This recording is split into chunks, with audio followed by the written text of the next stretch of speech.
तो यह सीधी सीधी इसको आखिरी रिक्वेस्ट समझ लीजिए। सोशल मीडिया पे हूं, धमकी शब्द का इस्तेमाल नहीं कर सकता, रिक्वेस्ट कर रहा हूं, सभी मीडिया चैनल से कर रहा हूं।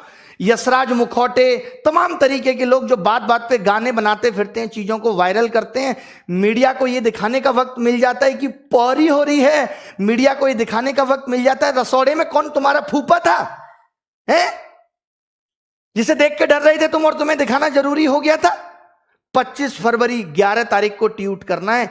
आज आप लोगों ने दिखा दिया कि हमारी ताकत क्या है, बट ट्वीट में सिर्फ यह है कि मोदी रोजगार दो।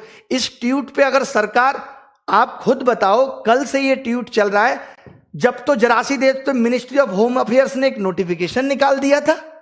अब सरकार एक नोटिफिकेशन निकाल के ये नहीं कह सकती थी कि हम रिफॉर्म्स पे बात करने के लिए तैयार हैं।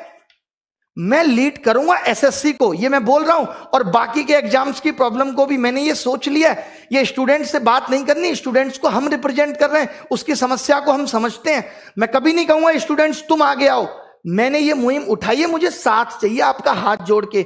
जितने भी बड़े बड़े यूट्यूब चैनल हैं, चाहे वो ध्रुव राठी है, आप सबको एकजुट होना है, चाहे वो Utkarsh classes Jodhpur, Rakesh Yadav reader publication, जितने भी बड़े बड़े लोग, बड़े बड़े टीचर जिनको बच्चों ने प्यार देके यहां तक पहुंचा है, उनका भी फर्ज बनता है कि सबको एकजुट करें।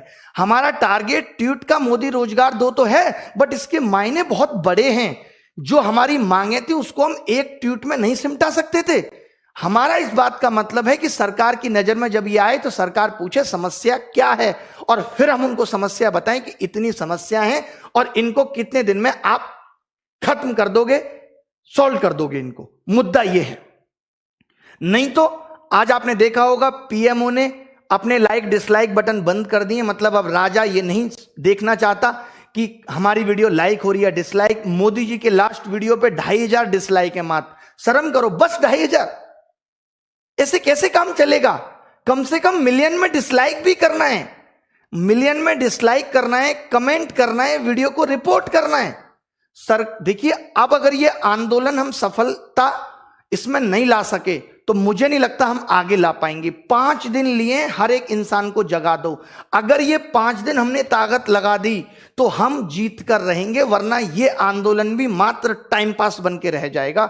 मेरी रिक्वेस्ट है, मैं हाथ जोड़ता हूं, पैर पड़ता हूं आप सबके, जितने भी टीचर्स, विद्यार्थी की, सबको कहो इस पे वीडियो बनाएं, सबको कहो कि ट्वीट करें। इस आंदोलन ने जैसे आज रेस पकड़ी है, भी 25 को और पकड़वानी है, बट वो सफलता नहीं है। सफलता उसके बाद जब सरकार बात करेगी। यह आंदोलन अभी इस बात पे है कि सरकार को बात करने के लिए विवश करना है कि रोजगार पे बात कब होगी। इस देश के अंदर शिक्षित होने के मायने खत्म हो गए। आप बताइए, बीटेक करके आदमी घूम रहा है, बीटेक के कोई मायने नहीं रहे, एमबीए करके बच्चा घूम रहा है। ये एसएससी या गवर्नमेंट जॉब में आपको मालूम है इतनी भीड़ क्यों आई? क्यों लोग सरकारी नौकरी के पीछे भाग रहे हैं? क्योंकि प्राइवेट में नौकरियां खत्म हो गई और मोदी जी कहते हैं कि आप अपने मोहल्ले में नौकरी करो। आज जब मैंने ये वीडियो मोदी जी का देखा तो मुझे इतनी हंसी आई। मैं जरूर आपको ये सुनाना चाहूंगा, मेरा दिल है कि मैं ये वीडियो आपको सुनाऊं। आप देखें इस वीडियो को। एक वीडियो मैं आपको सुनाना चाहता हूं। ये हमारे मोदी जी और ये हमारे प्रधानमंत्री की कितनी बेहतरीन सोच है, जिसकी कोई हद नहीं। आवाज सुन लीजिए, ये देखिए।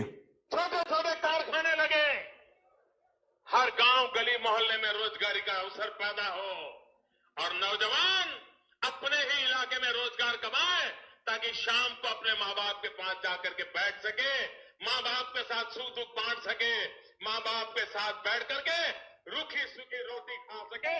ये हमें करना है बस। ये बताइए, ये मोदी जी को करना है कि माँ बाप के साथ बैठ के रूखी रोटी खा सके। एक बात बताओ, दिल्ली और गांव में क्या अंतर रह गया? अगर सब अपने घर के आसपास ही रोजगार करेंगे, क्या मायने हैं इस मतलब के? तब तो फिर सीमा पे भी कोई जवान नहीं जाएगा देश की सुरक्षा के लिए। तब मोदी जी अपना झोला लेके गुजरात से दिल्ली क्यों आ गए थे? ये भी माँ बाप की सेवा करते और वहीं रोटी खाते। आपके को मैं 2 ऑप्शन देता हूं कि अपने गांव के आसपास 8000 की नौकरी करके रूखी सोखी खाना पसंद करोगे, या 60,000 की नौकरी के लिए दिल्ली आओगे और 1 महीने में घर जाओगे और माँ बाप के लिए भी अच्छे वस्त्र लेके जाओगे। कौन सा ऑप्शन आप सुनोगे? यार, हमने कैसा प्रधानमंत्री चुन लिया? अजीबोगरीब बात करता है कि अपने मोहल्ले में नौकरी ढूंढो। क्या नौकरी ढूंढूं? मोहल्ले के सारे कुत्तों को पकड़ के और शहर छोड़ के आऊं? ये नौकरी ढूंढूं गांव में? बताइए क्या करूं? अजीब बात कर रहे हैं। प्राइवेट नौकरी खत्म हुई थी तो गवर्नमेंट जॉब में आए थे। बीटेक करके पता चला कोई 8,000 की नौकरी देने वाला नहीं है, क्योंकि देश में उतनी कंपनियां नहीं है। तो मेरी सभी सेलिब्रिटीज से और सभी मीडिया चैनल से आखिरी वार्निंग समझ लीजिए, आप जो समझ लीजिए, ये हमने आपको प्यार देके यहां पहुंचाया है। अगर हम प्यार देना जानते हैं तो नफरत देना भी जानते हैं। आपने देखा होगा कि किस तरीके से हमने आपकी कुली नंबर 1 को फ्लॉप कर दिया था और किस तरीके से हमने एक सड़क मूवी के ट्रेलर को 10 मिलियन डिसलाइक दे दिए थे। आपको लगेगा कि अरे क्या हो जाएगा इससे, बट आगे आने वाले वक्त में आप देखेंगे कि इसका क्या फर्क पड़ेगा। तो आप जीने देंगे नहीं जब तक आप हमारी सुनोगे नहीं। और गलत मांग है नहीं, इतनी सी मांग है, अगर शिक्षित किया है, काहे को आपने इतने कॉलेज खोल दिए थे, काहे को आप सबको ग्रेजुएट करते चले जा रहे थे? आपके पास और कामों के लिए पैसा था क्या? देश में कोई और काम नहीं हो रहा? आप चुनाव में लाखों करोड़ों रुपए खराब कर रहे हैं। दिल्ली में घुसते ही बोर्ड लगा रहता है, केजरीवाल 26,000 करोड़ का हिसाब दो। हजारों बोर्ड दिल्ली में लगे हुए हैं, इसमें पैसा नहीं लगता सरकार का? अबे केजरीवाल तुम्हारा कितना दूर का रिश्तेदार है, उसके घर जाके पूछ लो कि हिसाब दो 26,000 करोड़ का। इस बात को बोर्ड पे लिख के पूछने की जरूरत है? अजीब नौटंकी है तुम्हारी। दिल्ली के अंदर आप घुसेंगे, जब भी घुसेंगे तो हजारों बोर्ड लगे रहते हैं, केजरीवाल हिसाब दो। केजरीवाल तुम्हें हिसाब देगा कि रात को क्या कर रहा है, ये सब हिसाब तुमसे केजरीवाल मांगेगा। और मांगने तो फोन पे मांगो, तुम्हारे पास केजरीवाल का नंबर नहीं है। संसद में मांगो, विधानसभा के सत्र में मांगो। इन सब चीजों में एमसीडी में पैसा लगाने के लिए तुम्हारे पास पैसा है, नौकरी देने के लिए पैसा नहीं है। यह मैं दिल्ली सरकार से भी कह रहा हूं, डीएसएसबी की नौकरी 2014-15 की पेंडिंग है। एक समस्या है, हलवा समझ के रखा है। चिताएं जला दें अपनी अपने परिवार की, रोटी देने वाला नहीं है कोई मां बाप को। हर उस एक युवा के आंखों के आंसू से पूछिए जो आज अपने मां बाप को बूढ़ा होता हुआ देख रहा है और उनके लिए कुछ नहीं कर पा रहा। आज 25-26 साल का बालक जो 4 साल से तैयारी कर रहा है बाप के पैसे पे, आज जब वो उनको बूढ़ा होता हुआ देख रहा है तो उसकी आंखों में आंसू के सिवाय कुछ नहीं है। क्या उसकी तमन्ना नहीं थी कि वो अपने मां बाप को कुछ सुख सुविधा दे सके? बताइए मोदी जी, आपसे पूछता है, युवा पूछता है, भारत नहीं पूछ रहा है। अर्नब नहीं हूं मैं, इनकी फैमिलियां नहीं है, इनका परिवार नहीं है। मीडिया से फिर रिक्वेस्ट है, मैंने बहुत सोचा था कि मैं बहुत नॉर्मली वीडियो बनाऊंगा, बट मुद्दा इतना गर्म है कि इस पे नॉर्मल वीडियो नहीं बन सकती। गुस्सा आना लाजमी है, क्योंकि कब से देख रहे हैं, हम भी विद्यार्थी थे, हमने भी 2012 में प्री दिया था, मेंस दिया था, एक सिंगल सवाल गलत नहीं था। ये सवाल गलत आना तेरे से ही क्यों स्टार्ट हुए? क्योंकि आपको पैसा कमाने के ऑप्शन चाहिए थे। मुझे ऐसा लगता है कि इन्होंने आईआईएम से बंदे बुला के बिठाए हुए हैं कि कैसे एसएससी में बिना नौकरी दिए पैसा कमाएं। हम इनसे नौकरी मांगने जा रहे हैं, ये हमसे पैसा कमा रहे हैं। कैसे? फॉर्म भरवाएंगे, एग्जाम नहीं लेंगे सालों साल, फिर दूसरा फॉर्म आ जाएगा, फिर एक और फॉर्म भरवाएंगे, फिर क्वेश्चन गलत देके 100 रुपए वसूलेंगे। अलग तरीके की वसूली चल रही है, बट हार नहीं मानेंगे। मोदी जी, ये देश आपका है तो ये हमारा भी है। हमने भी इस मिट्टी में जन्म लिया है, हम भी इस मिट्टी से प्यार करते हैं, हमारे अंदर भी देशभक्ति है। हम भी आपके उन फैसलों का समर्थन करते हैं जो आपने ठीक किए। बट जहां आप गलत हैं तो बोलेगी प्रजा। देख लीजिए क्या कहा था, चाहे अब्दुल कलाम साहब हो, किसी विद्यार्थी की सबसे महत्वपूर्ण जरूरी विशेषताओं में से एक है प्रश्न पूछना। प्रश्न पूछने में कोई संकोच नहीं है। अगर मैं गलत हूं तो कलाम साहब भी गलत थे, और इनको गलत कहने वाला कोई पैदा नहीं हुआ।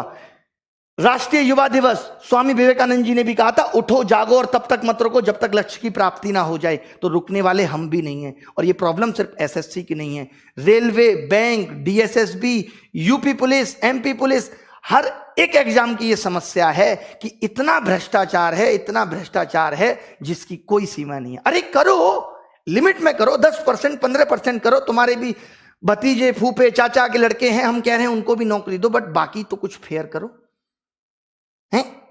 या बाकी की पोस्टें बेचनी है तुम्हें?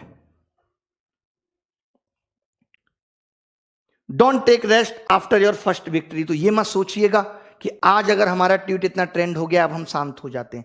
ये तो सिर्फ शुरुआत थी, अभी 25 को करना है। करना किस लिए याद है ना, कि मीडिया इस मुद्दे को दिखाए। रवीश कुमार आप जानते होंगे जो हमेशा इन मुद्दों को दिखाते हैं, वो भी नहीं दिखा रहे हैं। एक वो अभिसार शर्मा है, वो भी नहीं दिखा रहे हैं, वो भी बंद हो गए। किसान, बस इन पत्रकारों का काम क्या, मजे लेना। ये जाएंगे किसान आंदोलन में देखेगा, ये कार्टून सा किसान है, इसकी वीडियो ले लो, अच्छी चलेगी। मीडिया सिर्फ एंटरटेनमेंट का पर्पज बन गया, सिर्फ एंटरटेनमेंट एंटरटेनमेंट। अरे एंटरटेनमेंट तो हमारा हप्पू की उल्टन पलटन से भी हो रहा है। बताओ, एंटरटेनमेंट के लिए तो हम कौन सी शकीरा का डांस भी देख लेंगे। तो रुकना नहीं है। सब मीडिया चैनल को जितना डिसलाइक कर सकते हो उसमें लिखो।